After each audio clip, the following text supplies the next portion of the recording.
សួស្តីអ្នកគ្នាថ្ងៃនេះadmin និយាយពីបញ្ហាខ្លះៗចង់វីដេអូនេះយើងវែងតិចពេលនេះ channel admin កំពុងតែមានបញ្ហាចង់ admin ផុសគឺមានការរអាក់អួរខ្លាំងមែនតើហើយ admin គាត់ចង់បាត់បង់ channel មួយនេះទៀតដែរខាន់ជាងនោះទៅទៀតគឺ admin អត់ចង់ឲ្យអ្នកគ្នាតាម admin ចុះឡើង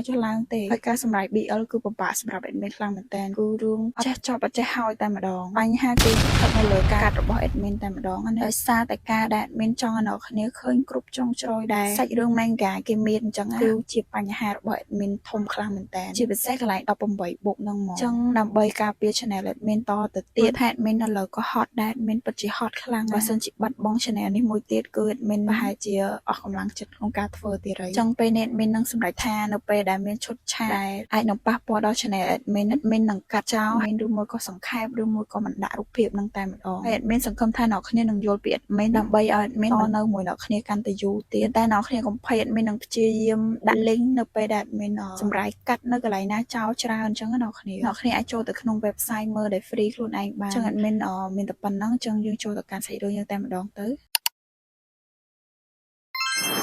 ហើយនេះយើងដល់ side story យើងបន្តទៀតយើងឃើញថាក្រុមរបស់ដងជិនកំពុងតែធ្វើដំណើរតាមផ្លូវមានអ្នកខ្លះក៏គេងអីចឹងទៅតែដងជិនណាគឺអត់ទាន់គេងទេនៅក្នុងឡាននោះតែគាត់បានគិតរឿងជាច្រើនអំពីអូមេហ្គារបស់យើងព្រមទាំងរឿងគ្រួសាររបស់គាត់ផងដែរតែគឺយើងដឹងហើយក្រោយពីមេឃលៀងគឺមេឃស្រឡះនឹងឯងពាក្យចាំរាមដែលគេនិយាយពីពួកគាត់ណាក៏លែងមានទៀតដែរដងជិនកំពុងតែគិតរឿងជាច្រើនសុកហ្នឹងស្រាប់តែមាននរណាម្នាក់ផ្ញើសារមកកាន់គាត់ដោយក្នុងសារនោះគេបាននិយាយថាគាត់បានស្គាល់ដងជិនរបស់យើងកាលពីនៅវិទ្យាល័យតែពួកគាត់ហ្នឹងគឺអត់សូវស្និទ្ធស្នាលមួយគ្នាទេហើយអ្នកផ្ញើសារហ្នឹងចង់ប្រាប់រឿងមួយទៅដងជិនតែមិនដឹងថាប្រាប់ដងជិនឬមួយក៏អត់ដងជិនក៏ឆ្ងល់ដែរតើអ្នកណាដែលធ្លាប់រៀនជាមួយនឹងគាត់កាលពីវិទ្យាល័យពេលនោះដងជិនក៏ឆ្លើយតបទៅវិញទាំងដែលគាត់ហ្នឹងមិនស្គាល់មនុស្សម្នាក់នោះទេតែភ្លាមនោះស្រាប់តែឡានដែលគាត់កំពុងតែជិះស្ទើរតែរបើកដំបូលលេថ្នាក់ហ៊ីស៊ូគឺភ្ញាក់ឡើងមកតែម្ដងតើមានរឿងអីហ្នឹងគឺដោយសារតែដងជិនហ្នឹងមិនដឹងកើតអីទេហើយដងជិនណាដូចជាភ្ញាក់ផ្អើលនឹងរឿងអ្វីមួយអញ្ចឹងគាត់ងើបឈរនៅលើឡានហ្នឹងតែម្ដងយើងមើលតែក្បាលគាត់គឺដឹងហើយឡើងហើយផ្សែងហើយរីឯការកាន់ទូរស័ព្ទរបស់គាត់វិញឡើងញ័រអស់ហើយសួរក៏បញ្ញាប់សួរដងជីនទៅតើកើតអី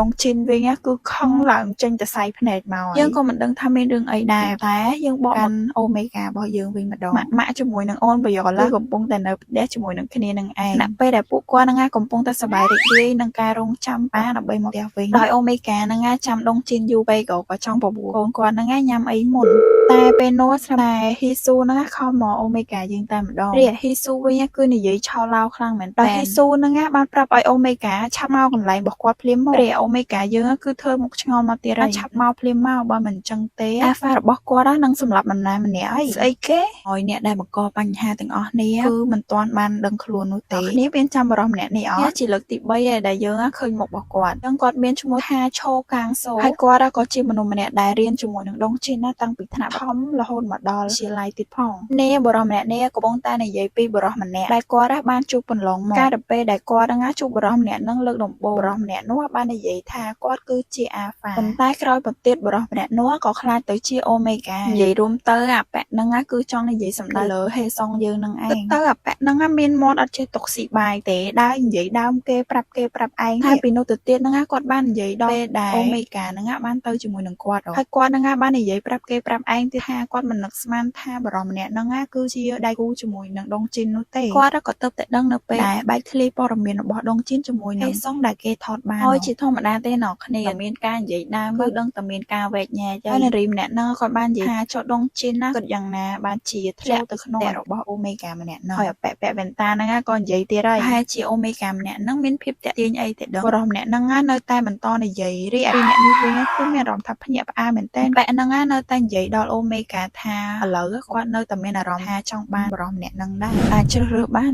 ខ្ញុំគិតមើលសិនបរិសម្នាក់ហ្នឹងគឺតបសម្ដីជាមួយណាក៏មិនដឹងដែរតែការនិយាយនោះគឺនៅក្រៅខ្នងគាត់ម្ដងហើយយើងគឺដឹងហើយសម្ដីនោះគឺជាដងជីនអ្នកនិយាយនឹងឯងពេលនេះគឺដងជីនណាខឹងខ្លាំងមែនតើអ្នកណាមិនខឹងបើសិនជាមាននរណាម្នាក់ អ្នកហ្នឹងនិយាយពីប្រពន្ធរបស់យើងដើរប្រាប់អ្នកដតីបែបនេះបែបនោះអញ្ចឹងហើយដល់ថ្នាក់បែកធ្លាយមានអ្នកផ្ញើសារប្រាប់គាត់ទៀតអពៈកាំងស៊ូហ្នឹងគឺអត់ដឹងថាដងឈិនហ្នឹងមកតាំងពីកាលនោះទេដងឈិនពេលនេះគាត់ច្រឡោតខ្លាំងមែនតើទោះបីជាអពៈហ្នឹងចង់បកស្រាយយ៉ាងម៉េចក៏ដោយរីឯសមាជិករបស់ដងឈិនហ្នឹងព្យាយាមមកហាមឃាត់ដងឈិនខ្លាំងដែរជាពិសេសហ្នឹងហ៊ីស៊ូហ្នឹងតែម្ដងដងឈិនពិតជាខឹងខ្លាំងមែនតើអពៈហ្នឹងចេះតែដើរនិយាយពាក្យនេះពាក្យនោះប្រាប់គេឯងបែបហ្នឹងហើយដងឈិនស្ទើរតែវាយអពៈហ្នឹងហើយបានហ៊ីស៊ូយើងហ្នឹងអោបជាប់តែអ្នកគ្នាមិនចាំឆ្ងល់មិនពីអ្នកនោះគឺថាជួយអីអត់បាននោះទេដោយសារតែពេលនេះដងជិនគឺខឹងខ្លាំងមែនតើគាត់មិនអាចគ្រប់គ្រងហូរ៉ូម៉ូនរបស់គាត់បានទេហើយពីរអ្នកនេះមិនមែនជាបេតាដោយស៊ូរបស់យើងណាគាត់ទាំងពីរហ្នឹងគឺជាអាហ្វាពេលដែលត្រូវហូរ៉ូម៉ូនរបស់ដងជិនគឺថាធ្វើអីអត់កើតទេទុនដៃទុនជើងអស់ហើយហ៊ីស៊ូបានតែស្រែកឲ្យគេហ្នឹងជួយគាត់ផងជួយហាមដងជិនផ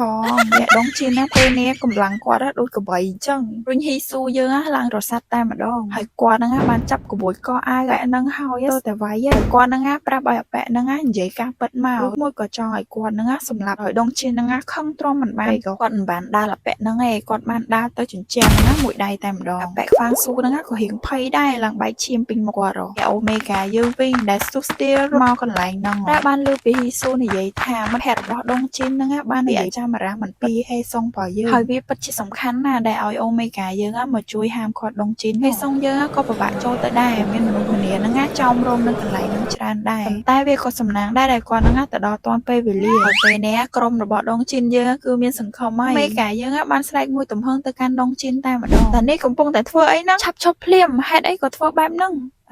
ងគឺបរោះម្នាក់ហ្នឹងបែកខ្វាងស៊ូហ្នឹងឃើញមុខអូមេហ្គាភ្លាមគឺគាត់ចាំរឿងរ៉ាវទាំងអស់តែម្ដងហើយអូមេហ្គាយើងក៏ដឹងខ្លួនដែរពេលនេះហេតុអ្វីបានគាត់មកជួបមនុស្សអាក្រក់ម្នាក់នេះម្ដងទៀតអញ្ចឹងព្រោះរឿងដែលគាត់បានធ្វើជាមួយនឹងអាប៉ែហ្នឹងគឺគាត់បំភ្លេចចោលហើយតែចុះបាមេប្រច័ណ្ឌដឹងតើគាត់ហ្នឹងបានអត់ទេតែប៉ែខ្វាងស៊ូហ្នឹងក៏សួរអូមេហ្គាយើងថាចាំគាត់អស់ហើយយើងដឹងហើយថាអូមេហ្គាយើងគឺចាំតែគាត់អត់ហ៊ាននិយាយអ្វីទាំងអស់តែប៉ែហ្នឹងបានព្យាយាមប្រាប់ឲ្យអូមេហ្គាយើងហ្នឹងនិយាយមករឿងដែលគាត់បាននិយាយហ្នឹងគឺជារឿងប៉ុនមិនមែនជារឿងកុហកនោះទេតែដែលអូមេហ្គាយើងអត់បាននិយាយអីទាំងអស់អញ្ចឹងដងជិននៅតែទៀមទាអាប៉ែហ្នឹងបញ្យល់មកគាត់ហ្នឹងស្ទើរតែសម្រាប់អាប៉ែហ្នឹងហើយអូមេហ្គាយើងមិនអាចឈប់មើលតទៅទៀតទេគាត់ហ្នឹងក៏ចូលទៅហាមដងជិនទៅហើយពិតជាសុំបបឲ្យគាត់ហ្នឹងទម្លាក់កំហឹងគាត់ចោលខ្លះទៅតែដងជិននៅតែអត់សុខចិត្តចឹងគាត់បាននិយាយថាប៉ែហ្នឹងតែងតែនិយាយអ្វីអាក្រក់ពីគាត់តាំងពីដើមមកម្លេះក៏ឯងធ្វើអញ្ចឹងដាក់យើងតែយើងបានធ្វើអីទៅលើឯងទៅនេះដល់ពេលដែលយើងគួរតែបង្រៀនមេរៀនមួយដល់ឯង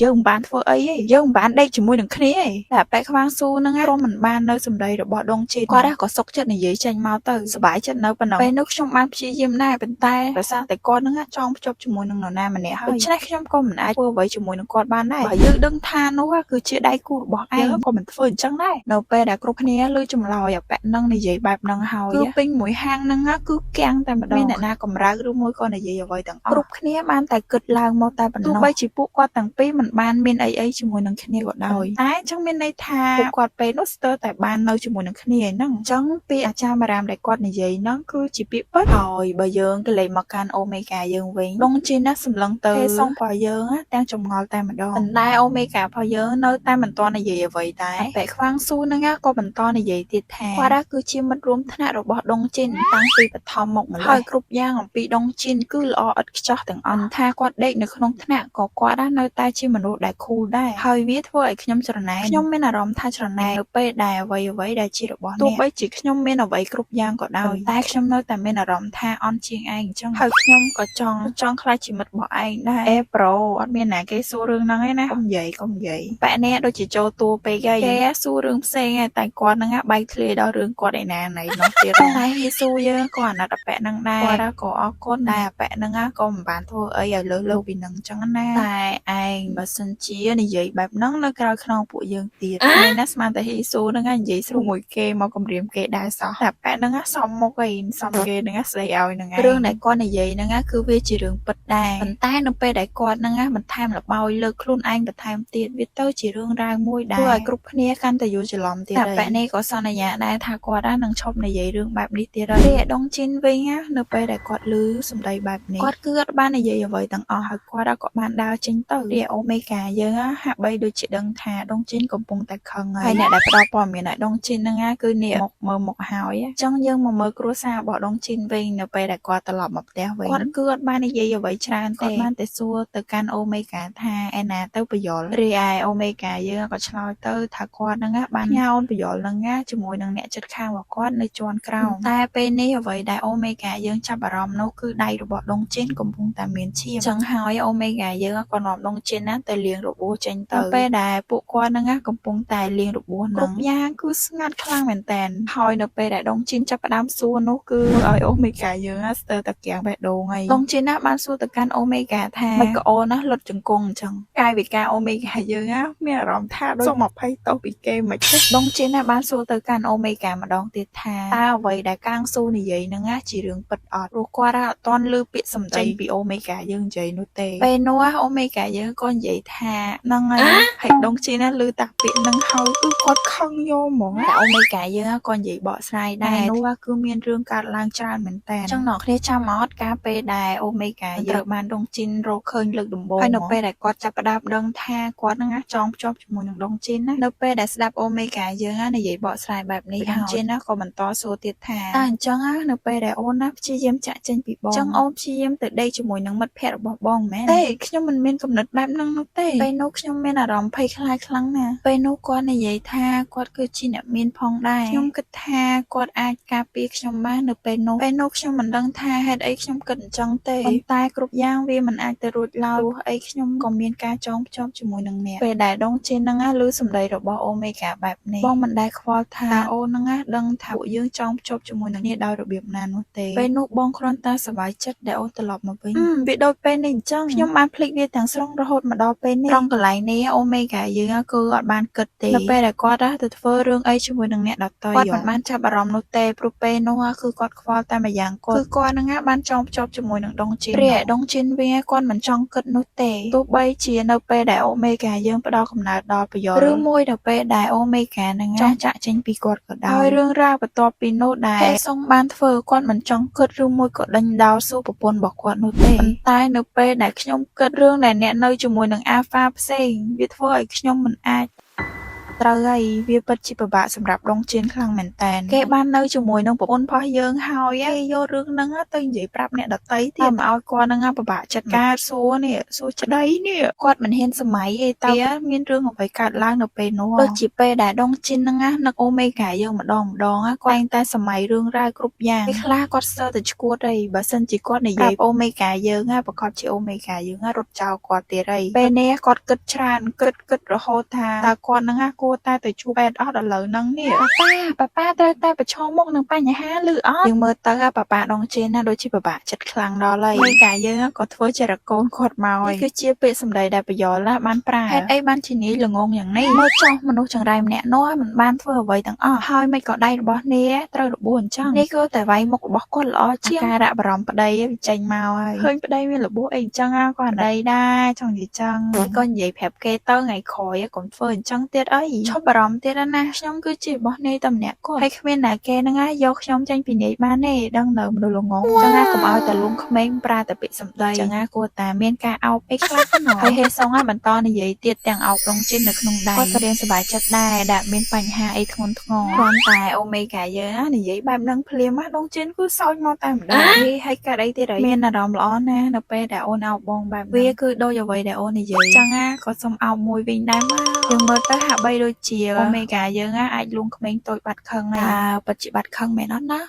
ពេលនេះក៏មិនដល់ទីបញ្ចប់ផងដែរចឹងអ្នកគ្នាដូច admin និយាយពីដើមវីដេអូអញ្ចឹងចាប់ពីពេលនេះទៅ admin នឹងអត់សូវសម្រាយវគ្គពិសេសច្រើនទេដើម្បីកុំឲ្យមានបញ្ហាដល់ channel admin តទៅទៀតអ្នកគ្នាកុំភ្លេចចូលទៅ Telegram admin ទាំងអស់គ្នាងាយស្រួល admin ណាផ្ដល់ព័ត៌មាននៅពេលដែល admin មានបញ្ហាអីមួយអញ្ចឹងដូចសប្តាហ៍មុនអញ្ចឹងពេលដែល admin មានបញ្ហាផុសអត់កើតគឺ admin អត់អាចអ្នកគ្នានៅក្នុង YouTube បាននោះទេហើយ admin ពិតជាអធិស្ ស្រ័យខ្លាំងមែនតើសម្រាប់អ្នកដែលទស្សនាភាគទី49នៅក្នុង YouTube មានការបិទបាំងច្រើនអីចឹងតែ admin ក៏បានផុសវីដេអូនៅក្នុង Telegram ផង admin ដែរចឹងអ្នកគ្នាអាចចូលទៅមើលបានគឺ admin អត់បានបិទបាំងអីច្រើនវាឯងនឹងងាយស្រួលមើលជាងនៅលើ YouTube ចឹងហើយនេះជាបញ្ហាហើយអ្នកដែលធ្លាប់ comment ថា admin អត់សូវបិទបាំងច្រើនតាមពិតដែរ admin អត់ចង់បិទបាំងរូបភាពអីច្រើនទេប៉ុន្តែចង់និយាយថាបញ្ហាធំគឺ YouTube គឺគេអត់ឲ្យផុសមួយក៏ដាក់រូបភាពបែបហ្នឹងចូលសោះតែម្ដងហើយ admin គឺពិបាកខ្លាំងមែនតើដោយសារតែ admin សម្រាប់ BL admin អត់ដាក់ដូចជាបាត់បង់រសជាតិប៉ុន្តែបើសិនជា admin ដាក់ admin នឹងបន្តបាត់បង់ channel